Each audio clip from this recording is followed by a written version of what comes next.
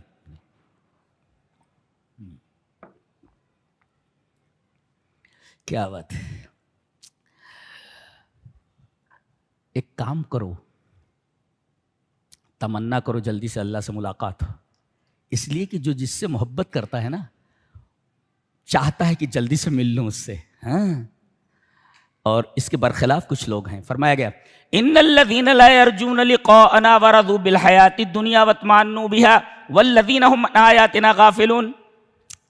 کہتے ہیں کچھ لوگ ایسے ہیں جو ہم سے ملنے کی امید نہیں کرتے. اللہ, ہم سے ملنے, یہ کون ہے؟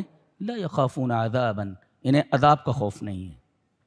ولا يرجون حسابا, انہیں حساب کی امید نہیں ہے. اچھا, ایک ورضوا بالحیات الدنیا, دنیا ہی پر یہ راضی ہو گئے, خوش ہو گئے. دنیا پر راضی ہونے کا مطلب یہ ہے کسی چیز سے آپ خوش ہو جائیں, یہ ہے فعملوا بها, بس اسی کے لیے کام کرتے ہیں آپ. جس چیز سے آپ خوش ہو جائیں بس اسی کے لیے آپ کریں گے. تیسرے واطمأنوا بها, اور اسی پر مطمئن ہو گئے. مطمئن کسی چیز پر آدمی ہو جائے راضی ہونے کے بعد تو چوائس نہیں رکھتا کوئی, میں اسی پر مطمئن ہوں, مجھے اور نہیں چاہیے کوئی. تو گویا کہ اطمینان اگر کسی چیز پر ہو جائے تو چوائس ختم ہو جاتی ہے. تو گویا کہ ان کے پاس سیکنڈ چوائس ہے ہی نہیں. کیا؟ کہ مرنے کے بعد اللہ سے ملاقات کرنا ہے. ان کے پاس کوئی چوائس, ایک تو اللہ سے ملاقات کی امید نہیں ہے, اور دوسرے دنیا کی زندگی پر خوش ہیں, اور دوسرے مطمئن بھی ہو گئے. خوش ہونے کے بعد اطمینان بتایا گیا کہ اطمینان جب کسی چیز پر ہو جاتا ہے تو چوائس نہیں رکھتا, میں اس پر مطمئن ہوں بھائی, مجھے اور کچھ نہیں چاہیے. یعنی اطمینان کے اندر چوائس نہیں ہوتا. تو ان کو کوئی چوائس ہی نہیں ہے, آخرت نہیں چاہیے ہم کو بولے. اور یہ ہماری آیتوں سے غافل ہے. کیا مطلب؟ لا یتفکرون بأدلتنا, ہمارے جو دلائل کائنات میں بکھرے ہیں اس پر غور نہیں کرتے. ولا یعتبرون, اور عبرت حاصل نہیں کرتے. جگہ ان کی اولئک مأواہم جہنم, اولئک مأواہم النار, جہنم ان کا ٹھکانہ ہے. اللہ. اچھا, اب مومنین کا تذکرہ کیا گیا. جنت میں کریں گے کیا؟ کہتے کھانا تو ہر طریقے کا ہے, وہ جگہ ایسی آدمی سوچ نہیں سکتا. ایسی جگہ آپ دنیا کے حسین سی حسین جگہ کا تصور کر لیں, حسین سے حسین عورت کا تصور کر لیں, حسین سے حسین مکان کا تصور کر لیں. آپ کے اس تصور کے پرے ہے وہ نعمتیں, وہ حسن, وہ خوبیاں. جی جی, آپ سوچ نہیں سکتے. اتنی خوبصورتی ہے وہاں پر جنت کے اندر. سب سے بہترین غذا کیا ہے بتایا گیا؟ دعواہم فیہا سبحانک اللہم, یہ ان کا کھانا ہے. الذ المآکل, سب سے لذیذ کھانا ان کے لیے کیا ہے؟ دنیا بھر کے کھانے تو ہیں ان کے لیے, سب سے لذیذ کھانا کون سا ہے؟ بولے یہ کہیں گے پاک ہے تو میرے رب تمام نقائص سے, تمام عیوب سے. سبحانک اللہم, اے ننزہک یا اللہ, اے اللہ ہم تجھے تمام نقائص اور عیوب سے منزہ کرتے ہیں کہ تو تمام نقائص سے پاک ہے. یہ ان کی غذا. جیسے ہم سانس لیتے ہیں نا, سانس, تو سانس آتی ہے سانس جاتی ہے. تو یہ سانس لیتے ہیں تو سبحانک اللہم، سانس نکالتے ہیں تو سبحانک اللہم. اسی پر وہ زندہ ہیں، سمجھو اسی پر زندہ ہیں وہ. جی یہ سب سے لذیذ کھانا ہے ان کے لیے. اچھا دوسرے وَتَحِيَّتُهُمْ فِيهَا سلام، ملنے کے بعد. اور ان کے لیے جو تحیہ کیا ہے، سلام کا طریقہ کیا ہے؟ بولے اللہ کا سلام، سلام من ربہم وَتَحِيَّتُهُمْ فِيهَا سلام. سلام آ رہا ہے اللہ کی طرف سے، اللہ سلام من ربہم من عند رب، اللہ کا سلام. ملائکہ آ رہے ہیں، ملائکہ سلام کر رہے ہیں. اور پھر ایک جنتی دوسرے جنتی سے ملا، السلام علیکم وعلیکم السلام. جی تو یہ ہے جنت آپ کی. سلام سلام سلام، سلامتی سلامتی ہے. یہاں نہ حسد ہے، نہ بغض ہے، نہ کوئی جی کوئی چیز نہیں ہے. تو سلامتی سلامتی. اور آخری پکار ان کی رہے گی الحمدللہ رب العالمین. ہر چیز کے بعد یہی بولیں گے الحمدللہ رب العالمین. بات ختم ہوئی الحمدللہ رب العالمین. کوئی بھی کام کریں الحمدللہ رب العالمین یہ بولیں گے. اس کے بعد انسان کی ایک عجیب فطرت بیان کی گئی کہ جب یہ کسی مصیبت میں مبتلا ہوتا ہے، کسی بیماری میں مبتلا ہوتا ہے، تو بیٹھے کھڑے لیٹے یہ اللہ کو پکارتا ہے. اور جیسے مصیبت دور ہو جاتی ہے ایسا لگتا ہے جیسے اس نے اللہ کو پکارا ہی نہیں. کہا کہ فائی الظلم اعظم من ھذا الظلم، اس ظلم سے بڑا ظلم کیا ہو سکتا ہے کہ تمہاری غرض تھی، بیمار تھے، تو اپنی اس غرض میں تم نے اللہ کو پکارا، اور جب غرض پوری ہو گئی تو تم اللہ کو اس طرح بھول گئے جیسے تم اس کو جانتے ہی نہیں، اور تم نے اپنی مصیبت میں اس کو پکارا ہی نہیں تھا. اس ظلم سے بڑا کون سا ظلم ہو سکتا ہے؟ مطلب نکل گیا ہے تو پہچانتے نہیں والا مسئلہ ہو گیا. جی وہی بتا گیا وَلَوْ يُعَجِّلُ اللَّهُ لِلنَّاسِ الشَّرَّ اسْتِعْجَالَهُمْ بِالْخَيْرِ لَقُضِيَ اللَّهُ وَإِذَا مَسَّ الْإِنسَانَ الضُّرُّ دَعَانَا لِجَنبِهِ أَوْ قَاعِدًا أَوْ قَائِمًا، پہلو کے بل، کھڑا بیٹھا. لیکن ہم جب تکلیف دور کر دیتے ہیں تو ایسا ہو جاتا ہے جیسے اس نے ہم کو اس مصیبت میں پکارا ہی نہیں تھا. یہ بہت بڑا ظلم ہے، بہت بڑا ظلم ہے یہ.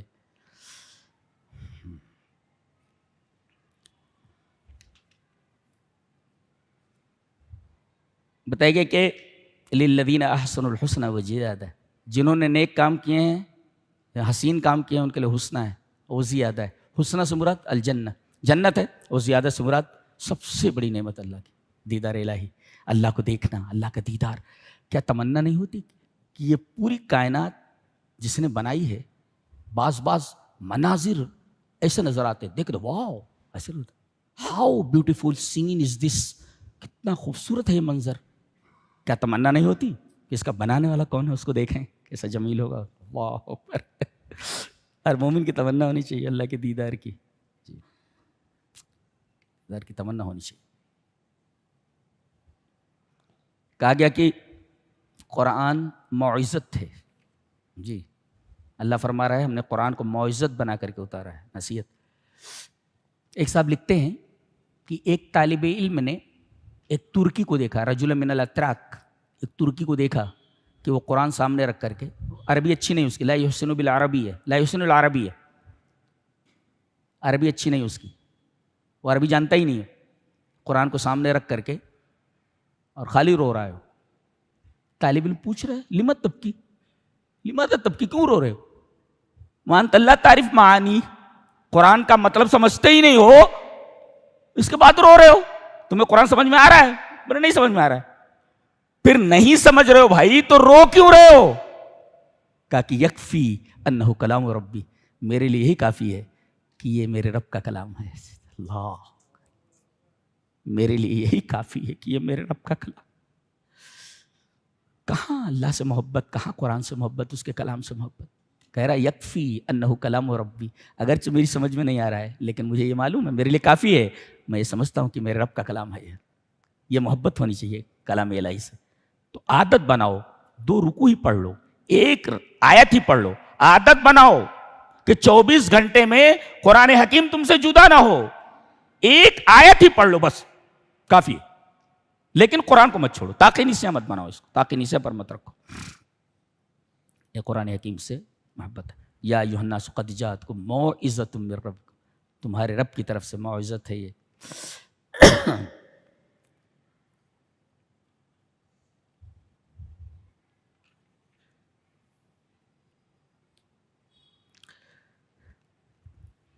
پورا قرآن حکیم معانی سے پر ہے، بھرا ہوا ہے. سمجھ میں نہیں آتا کہ کیا بیان کیا جائے، کیا چھوڑا جائے. حضرت موسیٰ علیہ السلام بد دعا کر رہے ہیں اپنی قوم کے اوپر کہ اے اللہ ان کے مال تباہ کر دے، ان کے دلوں کو سخت کر دے. یہ دعا کر رہے ہیں. قال قد اجیبت دعوتکما، اور ہارون بھی ساتھ میں ہیں ان کے بھائی. اللہ فرما رہا ہے دعا یہ کر رہے ہیں کون؟ حضرت موسیٰ. اور اللہ فرما رہا ہے دونوں کی دعا قبول کر لی گئی.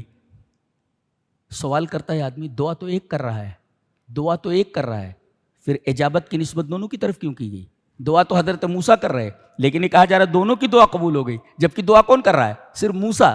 جواب دیا گیا لِأَنَّ الْمُؤْمِنَ دَاعٍ، اس لیے کہ آمین کہنے والا بھی دعا کرنے والا ہوتا ہے، اس لیے کہ آمین کا مطلب ہی دعا ہوتا ہے. اللہ اکبر. لہذا جب آمین بھی دعا ہے تو موسیٰ علیہ السلام نے بھی دعا فرمائی، انہوں نے کہا آمین. حضرت ہارون نے موسیٰ کی دعا پر آمین کہا. اور لِأَنَّ الْمُؤْمِنَ دَاعٍ، اس لیے کہ آمین کہنے والا بھی دعا کرنے والا ہوتا ہے، اس وجہ سے اجابت کی نسبت دونوں کی طرف کی گئی. قال قد اجیبت دعوتکما فاستقیما. اللہ اکبر. اس کے بعد فرعون کا ذکر ہے. کہا کہ فرعون جب ڈوبنے لگا، یہ وہی ہے کیا کہتا تھا؟ انا ربکم الاعلی، میں تمہارا سب سے بڑا رب ہوں. بعد میں پتہ چلا کہ اسے تیرنا نہیں آتا تھا. بولے تو یہ رب ہے یہ. بعد میں پتہ چلا اسے تیرنا نہیں آتا تھا اور کیا بولتا تھا؟ انا ربکم الاعلی. اب یہ ڈوبنے لگا دیکھو. اور جب ڈوبنے لگا تو ساری ہیکڑی ہوا ہو گئی. کیا کہا؟ آمنت انہ لا الہ الا الذی آمنت بہ بنو اسرائیل وانا من المسلمین. کلمہ بھی پڑھ رہا ہے تو گھما کر پڑھ رہا ہے. کہتے ہیں اس کی دعا قبول کیوں نہیں ہوئی؟ 4 وجہیں بتائی گئی ہیں. ایک وجہ تو یہ کہ عند معاینۃ العذاب، عذاب دیکھ لینے کے بعد توبہ معتبر نہیں ہوتی. جی عذاب دیکھ لیا اس نے، موت کے فرشتوں کو دیکھ لیا اس نے. اور عجیب بات ہے حضرت جبریل علیہ السلام بھی وہاں پہنچ گئے. اللہ، یہ ہمارے نبی پر یہ قرآن لے کر کے آیا ہے. یہ وہاں بھی تھا، وہ فرعون کے پاس بھی. یہ عجیب فرشتہ ہے. اس کو عمر کتنی ہوگی اندازہ لگا، یہ کب اللہ نے بنا سوچ بھی نہیں سکتا، سوچ بھی نہیں. یہ وہاں بھی تھا جب فرعون ڈوب رہا تھا نا، تو یہ جب کلمے پڑھ رہا تھا وہ الٹے پلٹے انداز میں، تو انہوں نے کیا کیا کہ مٹی اٹھا کر کے اس کے منہ میں ڈال دیا. چلیے 4 وجہوں سے اس کی دعا قبول نہیں ہوئی اور ایمان معتبر نہیں ہوا. پہلی وجہ عند معاینۃ العذاب، عذاب دیکھ لینے کے بعد. جب تک فرشتے نظر نہیں آتے اس سے پہلے سدھر جاؤ. اتعظ قبل فوات الاوان، وقت آنے سے پہلے سدھر جاؤ. موت کا فرشتہ بھی نظر نہیں آ رہا ہے، نظر آنے سے پہلے سدھر جاؤ. نظر آ گیا تو توبہ کا دروازہ بند ہو جاتا ہے. دیکھیے عذاب کو دیکھ لیا اس نے، توبہ کا دروازہ بند ہے. اچھا کلمہ بھی پڑھا تو کیسا؟ کلمے کو اسی طریقے سے پڑھا جائے، کلمہ جیسا ہے، آپ اس میں کچھ ملاوٹ نہیں کر سکتے. لا الہ الا اللہ ایسا پڑھیے آپ. یہ کیا بول رہا ہے؟ لا الہ الا الذی آمنت، یعنی کلمہ بھی صحیح نہیں پڑھا اس نے، کلمہ بھی صحیح نہیں پڑھا. کلمہ کیا ہے؟ لا الہ الا اللہ. یہاں کیا ہے؟ لا الہ الا الذی آمنت، کلمہ بدل دیا. اور تیسری وجہ کہ لا ينتفع الایمان باللہ ما لم یقترن بہ تصدیق رسول اللہ صلی اللہ علیہ وسلم. آدمی کا ایمان باللہ اس وقت تک معتبر نہیں ہوتا جب تک کہ رسول کی تصدیق نہ کرے. ماننا ضروری ہے. کوئی کہے کہ میں اللہ کو مانتا ہوں رسول کو نہیں مانتا، ایمان معتبر نہیں ہے. تو اس نے چلو بھائی لا الہ الا اللہ پڑھ لیا، ایک تو کلمہ غلط پڑھا اور دوسرے نبی پر ایمان لانے کی بات نہیں کی، اس نے کہا میں موسیٰ پر ایمان لاتا ہوں. اچھا، اور تیسری چیز اس وجہ سے نہیں کہہ پا رہا تھا کہ حضرت جبریل اس کے منہ میں مٹی ڈال رہے تھے، اس ڈر سے کہ کہیں اللہ کو رحم نہ آ جائے اس کے اوپر. اس ظالم کے اوپر بھی رحم کر سکتا ہے. اور آخری وقت میں جس نے پوری زندگی ہی ظلم میں گزاری، تسلی ہو جاتی نہیں، تھوڑی سی اطمینان ہو جاتی کہ کم سے کم ہم فرعون تو نہیں ہیں. اللہ اکبر، فرعون تو نہیں ہے. جب اس کے بارے میں جبریل یہ سوچ سکتے ہیں کہ کہیں یہ کلمہ پڑھ لے اور مرتے وقت اللہ اسے بخش دے. اللہ کی بخشش کا آپ تصور نہیں کر سکتے، اس کے رحم کا کوئی تصور نہیں کر سکتا. اتنا رحیم ہے وہ، اتنا رحیم ہے وہ. ہماری ساری کوتاہیوں کو نظر انداز کر دیتا ہے. اس کی رحمت ہی تو ہے، ورنہ کتنی غلطیاں کرتے ہیں آپ، فوراً پکڑ لے، زندہ نہیں رہ سکتے آپ. پکڑنے پہ آ جائے تو اس کی رحمت ہے جو آپ کو برابر ڈھیل دے رہی ہے. ایک سوال ان سے کس نے کہا تھا کہ اس کے منہ میں مٹی ڈالیے؟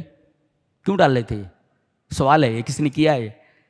میرے ذہن میں یہ سوال گھوم رہا تھا کہ بھئی حضرت جبرائیل علیہ السلام کو وہاں کیا ضرورت ہے اس کے منہ میں مٹی ڈالنے کی؟ کون بولا ان کو؟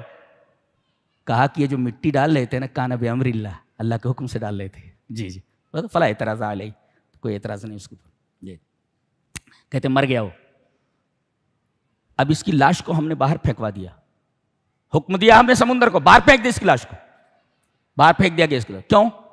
لتکون لمن خلفک آیا، اس لیے کہ بنی اسرائیل کو اطمینان ہو جائے کہ ظالم مر چکا ہے، ظالم مر چکا ہے، یہ رہی اس کی لاش. اس وجہ سے سمندر کو حکم دیا گیا کہ اس کی لاش کو باہر پھینک دے. جی جی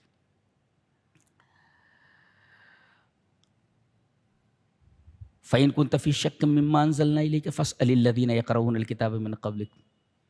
ہم نے جو چیز نازل کی ہے آپ کی طرف، اگر آپ شک میں ہیں تو ان لوگوں سے پوچھ لیجئے جو کتاب کو پڑھتے ہیں. علامہ ابن عثیمین رحمہ اللہ فرماتے ہیں ان من خالجتہ شبہۃ فی الدین فلیرجع الی اہل العلم. اگر اس کو دین کے کسی مسئلے میں شبہے کا خلجان اس کو ہو تو اسے چاہیے کہ اہل علم کی طرف رجوع کرے. کوئی بھی مسئلہ آ جائے اسے چاہیے کہ وہ اہل علم کی طرف رجوع کرے. یہ رہا 11ویں پارے کا خلاصہ. اللہ ہمیں نیک عمل اور اچھی سمجھ کی توفیق عطا فرمائے. وآخر دعوانا ان الحمد للہ رب العالمین.